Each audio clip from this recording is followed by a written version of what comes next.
शिरकत की इसके रिलेटेड। सर मेरा नाम सी एकता मित्तल है।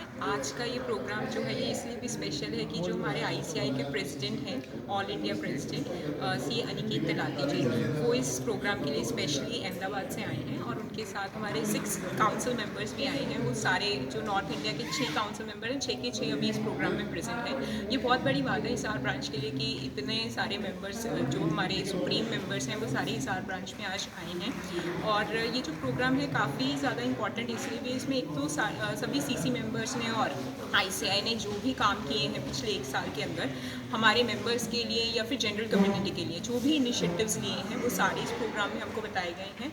हमारी आईसीआई किस लेवल पे काम कर रही है मेंबर्स के लिए, और जितनी भी डायरेक्ट टैक्सेशन, इसके साथ में सीपीआर का प्रोग्राम भी था जो कि हमारे मेंबर्स को डायरेक्ट टैक्सेशन में, इंटरनेशनल टैक्सेशन में किस तरीके से काम करना है, जो भी नए अपडेट्स आई हैं उसके बारे में भी जानकारी मिली है।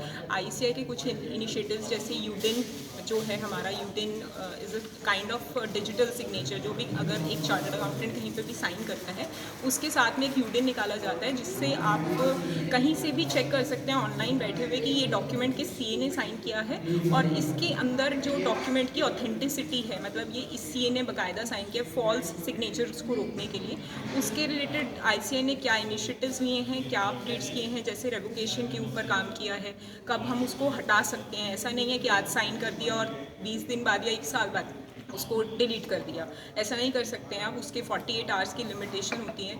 और उसके अलावा जैसे डिजिटली आजकल सारे काम होने लग गए हैं तो क्योंकि थोड़ा सा आपको पता है कि ऑनलाइन पे अभी धीरे धीरे शिफ्ट हो रहे हैं तो कुछ प्रॉब्लम्स आ जाती हैं। जैसे टैक्स ऑडिट के टाइम पे यूडिन जनरेट जो हमारा मैंडेटरी होता है, हमें करना होता है, कोई भी ऑडिट रिपोर्ट हम साइन करते हैं तो उसके अंदर 2-3 दिन में जब प्रेशर ज़्यादा होता है तो वो साइट जो है प्रॉपर्ली रिस्पॉन्ड नहीं करती। तो अब आईसीआई ने यूडिन में आर्काइव सिस्टम लॉन्च किया है जिससे साइट जो है बहुत स्मूथ हो जाएगी। सो वर्किंग स्मूथ कैसे हो सकती है एक चार्टर्ड अकाउंटेंट की, जिससे नॉर्मल टैक्स पेयर को भी दिक्कत ना है, क्योंकि टाइम लिमिट्स के बाद ऑब्वियसली पेनल्टीज होती हैं। अगर टाइम लिमिट्स पे काम नहीं होगा तो नॉर्मल टैक्स पेयर को पेनल्टी पे करनी पड़ेगी। तो वो सारी दिक्कतें कम हो रही हैं उससे।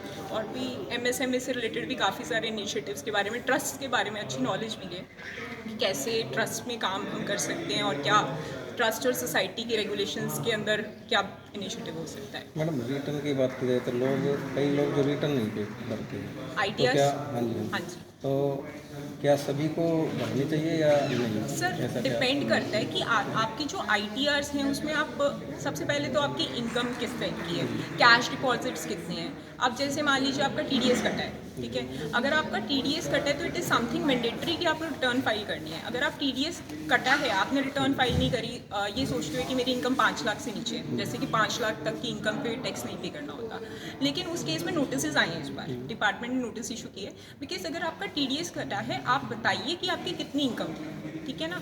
आप ये नहीं कह सकते कि मेरी इनकम तो है ही नहीं। दूसरा, आजकल सब कुछ ऑनलाइन हो रहा है। आईसीआई ने भी एआई सिस्टम्स और डिपार्टमेंट गवर्नमेंट बहुत ज़्यादा एआई पे काम कर रहा है, आर्टिफिशियल इंटेलिजेंस। तो जो नोटिस आ रहे हैं ना वो एआई अपने आप सिस्टम कर रहा है, कोई एक पर्सन बैठ के नोटिस नहीं निकाल रहा। एक इंफॉर्मेशन टेक्नोलॉजी एक सिस्टम काम कर रहा है। उसके लिए एक पॉपुलेशन, मतलब अगर मान लीजिए 2 करोड़ या आप कह सकते हैं 10 करोड़ रिटर्न्स या 100 करोड़ रिटर्न्स फाइल हुई हैं, उसको स्कैन करना बहुत आसान है। वो विद इन 2 मिनट्स सारा डाटा निकाल के दे सकते हैं।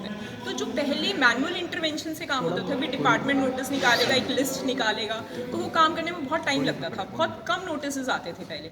अब जो काम सिस्टम कर रहा है तो नोटिस बहुत जल्दी आ जाते हैं, ठीक है। अब जैसे कैश डिपॉजिट कराया, पहले ये ट्रेस करना मुश्किल होता था कि कैश डिपॉजिट कितना हुआ है। अगर किसी भी अकाउंट में 2 लाख से ऊपर कैश डिपॉजिट हुआ है और आप रिटर्न नहीं फाइल कर रहे नोटिस आएगा।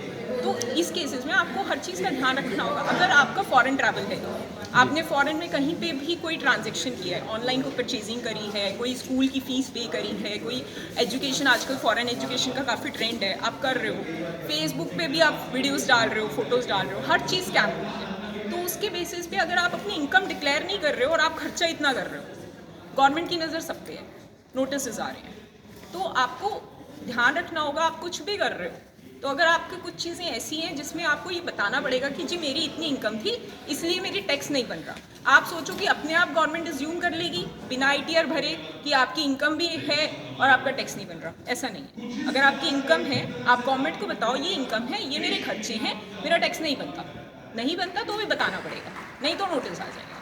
नोटिस आएगा फिर स्क्रूटनी का केस लगेगा, it is better to file ITF, है ना। ठीक है जी।